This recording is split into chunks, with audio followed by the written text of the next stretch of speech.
That night, in their bright mansion, he heard his mother scream. He rushed to her room and opened the door. Cold air swept across the shining white tiles. There stood his mother, frozen in fear, and behind her, his late father's glowing ghost, holding her from behind. Linda had been a widow for 2 years.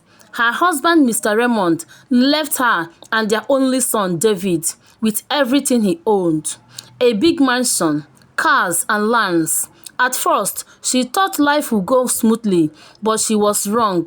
Soon after the burial, Raymond's family started visiting, not to comfort her, but to question everything her husband left behind. They claimed that David wasn't Raymond's real son.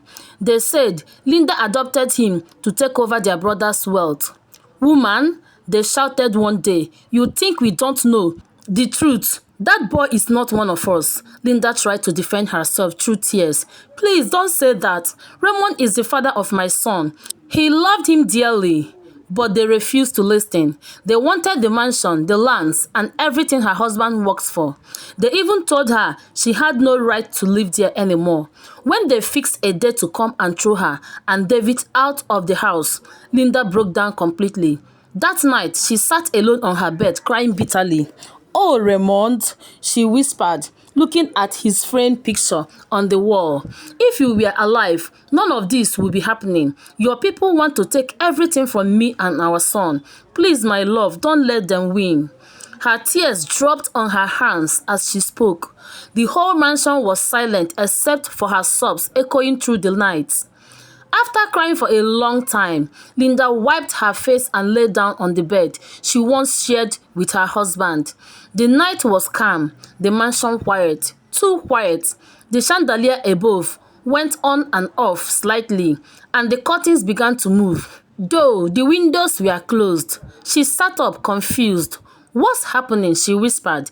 The air suddenly grew cold. Her heart started beating fast. Then, out of nowhere, she felt someone's arms wrapped gently around her from behind. She screamed, jumping up in fear. Her eyes widened. Standing right behind her was the glowing figure of her late husband, Raymond. His eyes shone softly, his face calm and full of love. "Raymond?" she whispered, trembling. The spirit spoke slowly, his voice deep and peaceful. "Don't be afraid, my love. I heard your cry. Tomorrow is the day they plan to throw you out. But don't worry. If they step their feet into my compound, they will see who truly owns this house." Linda stood shaking, tears rolling down her cheeks. "Is this really you?" she whispered. The ghost nodded and smiled gently. "I never left you," he said, touching her shoulder softly.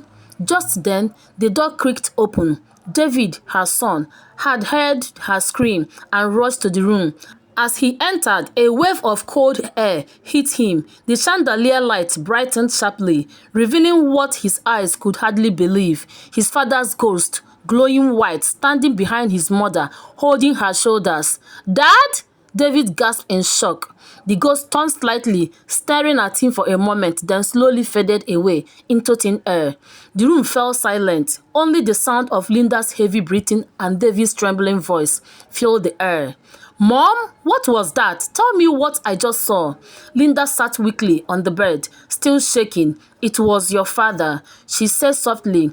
"He came to comfort me. He said tomorrow will not go as they plan." David sat beside her, holding her hand. "Don't worry, Mom," he said. "If Daddy said it, then something powerful will happen. Let's wait and see."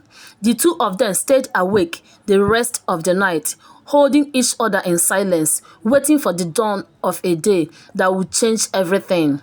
Morning came with a heavy silence.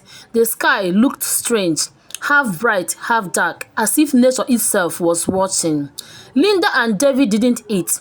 They just sat in the living room praying quietly. Deep inside, fear and faith battled in their hearts.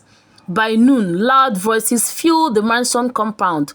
Raymond's relatives had arrived from the village, a group of proud men and women led by the elders. They carried bags and sticks, shouting like warriors returning from battle. "Linda," one of the elders roared, banging on the gate. Come out now. You and that boy are leaving this house today. We have given you enough time. The mansion, the cars, everything, they belong to us."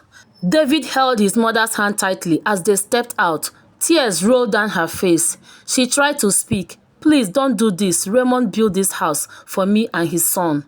"Shut up," another man shouted. "That boy is not his son.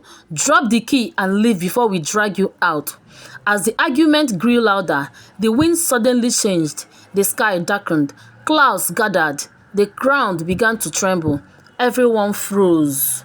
Then, without warning, a loud clap of thunder shook the entire compound. A blinding light flashed across the sky, and in an instant, all the elders who stood at the gate fell to the ground. The others screamed and ran for their lives. David rushed to his mother, holding her tightly. "Mom, it's Dad," he whispered in shock. He kept his word. Linda fell to her knees, crying. "Thank you, my love," she said softly, looking towards the sky. "You protected us even in death." From that day on, no one from Raymond's family ever returned to trouble her. The story spread across the village, how a man's spirit defended his wife and son from those who wanted to destroy them.